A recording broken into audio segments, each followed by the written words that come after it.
Good morning and welcome back to Saturday Morning Coffee on Alcove. My name's Michael. I'm your host. Let's get into it. Today, I thought we would talk about some predictions for 2025. And I know it's coming a little late. We're 11 days into January. So I feel like, if you were going to do this, you should have done it the first weekend, right? Well, I didn't. So here we are. And this is pretty much the only thing I really thought heavy about this week. Every day I was very busy with content, gearing up for classes this semester. And I'm not really interested in talking about either one of those on the show at this point, right? But I'm proud to say that, this is a side note, that I am balancing, I think, my life pretty well given the daily content. And I think I'm balancing it better than in the past. And what I mean is I balanced everything and I didn't really drop the balls. What I'm doing better so far this year is being more intentional about the choices I make. And so I'm making sure that I'm making intentional choices to make sure the dog is going out several times a day and going for real long walks, not just take her out back real quick to go to the bathroom. I'm being more intentional about quality time with my partner. And I was kind of worried that obviously I need to put those as priority. And I was worried that I wouldn't be able to quite balance all of these things with daily content. And actually here I am being able to do so in these first couple of weeks. So I'm feeling pretty confident about this full year of content coming out every single day on one of the channels. So my predictions for 2025. We're going to start off looking at kind of bigger picture predictions before we go into more narrow scoped on my life. But I think we're going to start to see more cracks in the ecosystem of social media. And what I mean is I've said social media is a fad for a while now, and I'm going to stick by that. I think how we know social media today is not what the long-lasting version of social media will be. And I think we're going to start to see some trouble. And the first one that I see happening this year is that I think X, formerly Twitter, one of two things is going to happen. Either Musk will try to sell it, or Musk will be ousted as the top dog, because I think that the mass exodus happening from X and the degradation of the quality of content on there is only dooming it for further and further, and these issues are just stacking on top of each other. So I think we're going to see X on the brink of failure. And I think I'm finally, I heard someone explain it pretty well. X is so different from what Twitter was that they're essentially not even the same app. And I was like, damn, you are right. It's insane how much the general content on there has shifted, especially since Blue Sky has taken away so many users. And so I'll say, I think I'm finally comfortable calling it X instead of Twitter, because it really isn't the same app. And I'm kind of looking forward to seeing exactly how this year plays out, and whether or not X is trying to be sold off, or if Musk is ousted for his management practices. So that's my first prediction. Number two, I think the U.S. housing market is going to continue to get worse. I don't think that we're going to see a turnaround in this. I think homes are going to continue to get more expensive, and the feds will not be able to fix the interest rates on homes enough. And I think the general mass out there will continue not to be able to buy a house. I don't think that this problem will be fixed this year, and I think it's just going to continue contributing to the recession that we're in here in the U.S. I think it's going to be a rough year. I think there are a lot of issues at play that cannot be dealt with at this time. I try to avoid politics. And I guess the economy is inherently political, isn't it?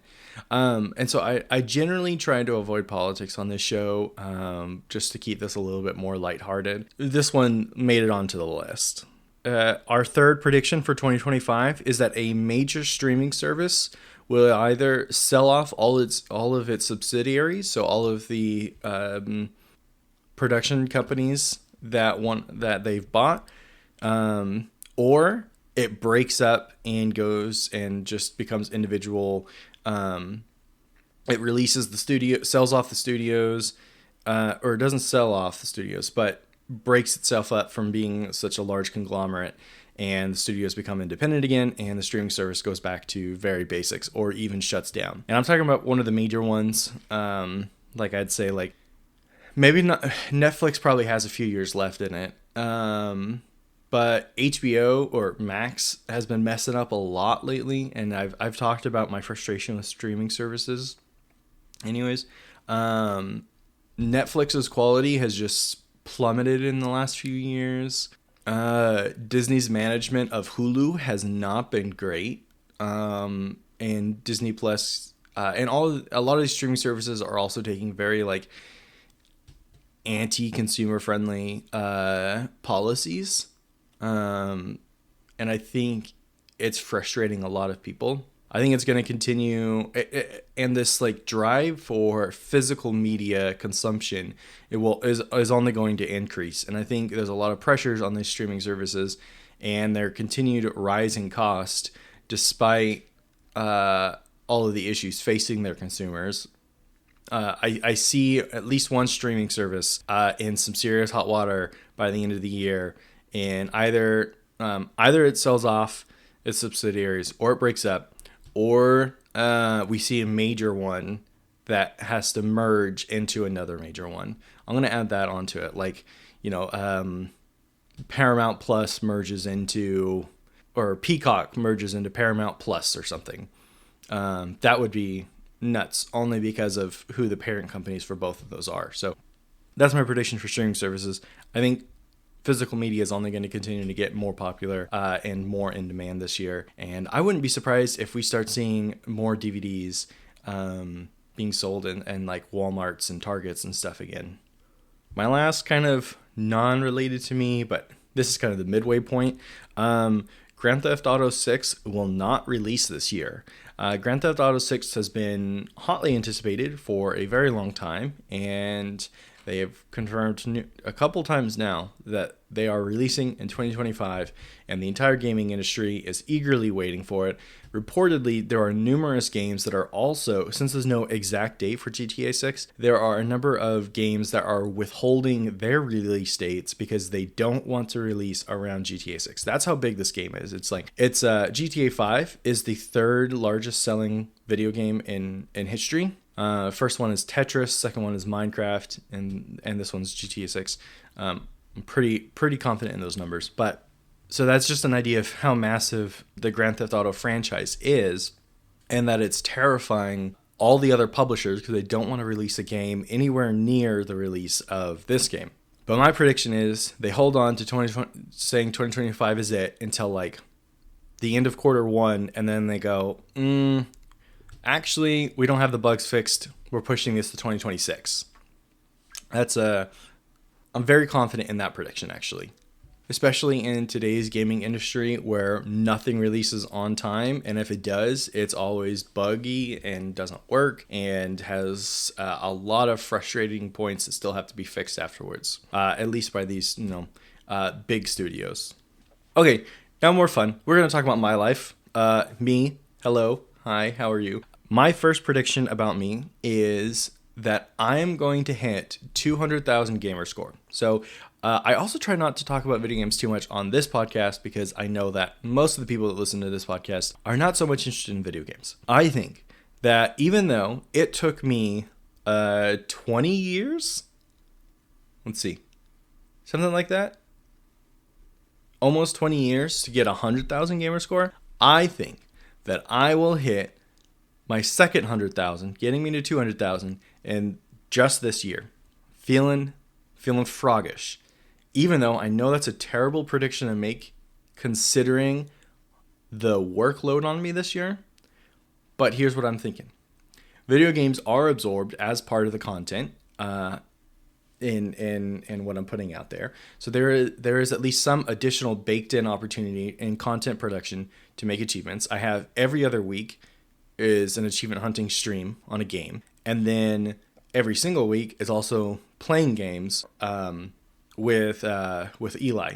So there's at least some baked in opportunity, and more so now than ever, I am specifically paying attention to very short games that are like 5 hours long or even shorter. 5 to 10 hours is like the range I'm like, that's what I have time for in my life. Naturally, I'm able to get through those pretty fast and get the gamer score from those. So if I continue this and I focus on achievements like I have this last year, even though I only earned, I think like 20,000 last year, I think I can multiply that by 5 this year. We're going to see. I think it is the goal. It is both a prediction and a goal, and it is also the goal that is least important for me to achieve this year. So that also makes the prediction shaky, but I can't make that a primary goal in my life when the content production is so much more important to me and so much more fulfilling. And speaking of content production, I predict that after reviewing the stats from the last couple of weeks and being in the process and the workflow and making what I've made the last 2 weeks, I predict that I will successfully make the full year of content. I think that there will be a video or a podcast that releases every single day of this year. And I think that at most, I'll have a couple of stumbles while I have to do something I planned on later, and it's quick and easy, and I'll bring it forward. And I'll have to cheat a couple of days where I break from the schedule. But I think after reviewing the tapes and assessing how these last 2 weeks went, I'm feeling very confident in this year, and I think we will see a bit of content released every single day this year. And I don't really know how to word this next part. I also don't know how to quantify it. A sub-prediction from producing this year of content is that I predict that this experience will skyrocket my knowledge and understanding of the processes behind content creation, and that this year of content will completely, I guess what I'm trying to say is the content and the quality of everything that is being produced will vastly be improved by the end of the year. So whether it's the video editing skills or the quality of the audio and video, or my ability to continue to become like more comfortable on camera and a little bit more natural, I think all of this is going to be leagues ahead of where I am currently by the end of the year. And now, naturally, I think some of that is just by repetition of action, and so getting more, and so just the more often I do it, the better I will get at it naturally, right? It's like working on any skill or hobby. But I think a part of that is going to really help this skyrocket is that I am paying attention closely to try and understand how I can improve. And by me personally editing everything, I get that direct opportunity, that experience from beginning to end of trying to understand how to improve, how to get better, how to get more comfortable, how to sound more natural. Every step that I need to try and improve, like I have every opportunity to try and see that for myself. So that's my sub prediction. And I think my last content prediction, I think that Canvas Apron, the cooking channel on YouTube, will be the most successful YouTube effort, potentially even my most successful content period. Because the first video I put out was one of the hot dog videos, and it immediately, for me, blew up. I have 157 views on it last I checked a couple days ago, And that is definitely way more downloads than what any single episode of this show has. And it by far outbeats any other single video that I have on YouTube. So I'm with that initial data and seeing how I'm getting more comments on cooking videos than anything else, more likes. I think I'm pretty confident in being able to say Canvas Apron will be the most popular piece of content that I put out. And I'm pretty excited about that because I love cooking, and especially if people love the hot dogs video, I will go all out on the hot dogs. I will buy a hot dog cart costume and start wearing that if just for funsies. I've already looked at them on Amazon just for the bit. But anyways, I digress. I'm really excited that the cooking channel is taking off because it means that I get to continue putting out more, especially of the hot dogs and other cooking videos that I want to put out. And I know that other people are enjoying it too. So anyways, that's my prediction. At the end of this year, Canvas Apron will be, I'm going to change it from most successful YouTube effort to just most successful content production effort, period. And my final prediction for 2025 is that I finally manage to say no to requests from my fraternity for volunteering. This has been a lifetime struggle of mine, adult lifetime. So if you're not American, fraternities are a very foreign concept to you. And if you've heard of them at all, you've probably only heard of them in a movie. If you watch American college movies, quick synopsis, a fraternity.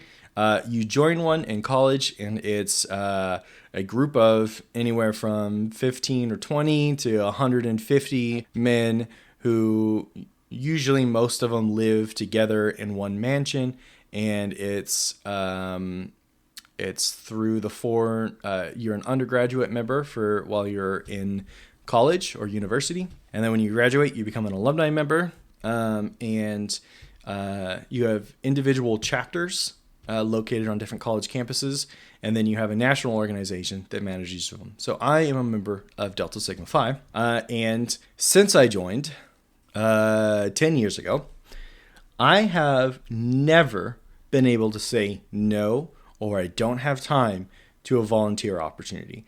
If someone needs me to organize a fundraiser, if someone needs me to organize a reunion or an alumni dinner, if someone needs me to fly out somewhere to help lead a training program, I will say yes every single time, no matter how difficult it is for me to actually fit that into my life. And there's a lot of reasons behind it, and I probably don't want to dive too deep into this topic. Suffice to say, I can't say no when I know others won't step up.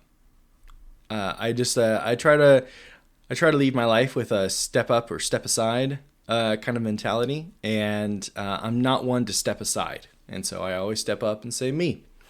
But I think this year, I will continue to become better about balancing that and saying yes to only certain things and being able to say no to things that don't bring value into my life. Because I think it's time for other people to step up and fill the shoes that I have been filling for 10 years now. And I don't think there's anything wrong with that. It's just really hard for me to do because when I see a responsibility, I step up and I say, I'll take that responsibility. It's just who I am. It's always been who I am. And it's hard not to do that for me, especially when it comes to the fraternity. Even though I have no idea why I have such a deep-rooted sense of responsibility when it comes to the organization. Anyways, I think this year I'll continue to move toward being able to say no to these requests and that I can take time away from the organization. Not entirely detached, but more so doing the things that I want to do, having fun at an alumni dinner for once would be a nice change of pace. It has always been a job to me. I have always planned it, organized it, or worked it for one angle or another, and I would like to just go and have a couple of beers and just relax at one for once ever, and not be running around to rich people asking for their money to support one project or another. Anyways, that wraps it up for 2025 predictions. I feel like we've been doing a lot of song recommendations, and so we're going to do a podcast recommendation. I have been holding on to this particular podcast recommendation for a long time. And this podcast is NADPOD, otherwise called Not Another D&D Podcast. This is by far my favorite podcast. There is nothing that makes me happier when a NADPOD episode drops and I get to listen for 2 hours a week. I've been holding on to this show because they have been in the middle of a campaign since we started this show, and they just ended a couple weeks ago, and they're getting ready to launch a new campaign. So now is the perfect opportunity to jump in and say, to give this show a chance, check it out, and I promise you will love it. Outside of their main stories, their main campaigns, they do D&D Court, where they hear people's ridiculous stories from playing D&D and then make judgments about who was in the wrong and give ideas how to fix it. It's all they're all comedians, so it's all very funny. If you are familiar with the College Humor crew, then you will recognize many of the voices that participate on this show. They are all members who do stuff there. And I really can't sing the praises of this podcast enough. They have been going since 2019, I think. And so they've gone through a couple of main campaigns and a couple of adventures. You do not need to listen to everything in the past to listen to this show. Once you're on a campaign, if they connect at all, then they explain it, and it's also brand new characters, so they don't know anyone from the past campaign. Listening to the past campaigns just gives you maybe a little bit of extra background information about maybe certain characters or something, but you by no means have to go back and listen to 5 years of content just to start listening to this show. So now is my time to recommend NADPOD. I cannot sing the praises of this show enough. It is hilarious. It is heartwarming. Even if you don't like D&D, I think you can still like NADPOD because it is really just improv with dice. I'm going to stop rambling about this show and just beg you to check it out sometime. One of the things I really appreciate about them is that on their store, they sell prints of artwork, but it's all made by fans of the show, and the profits from those prints actually go directly to the fans that created the poster. And so I just love that they support the community too, and I think that's just a fantastic way of doing it. But anyways, that's it. Check out NADPOD, and that is going to wrap us up for today's episode. Thank you so much for joining me on Alcove for another Saturday Morning Coffee episode. I have no questions for feedback today, so just have a good day.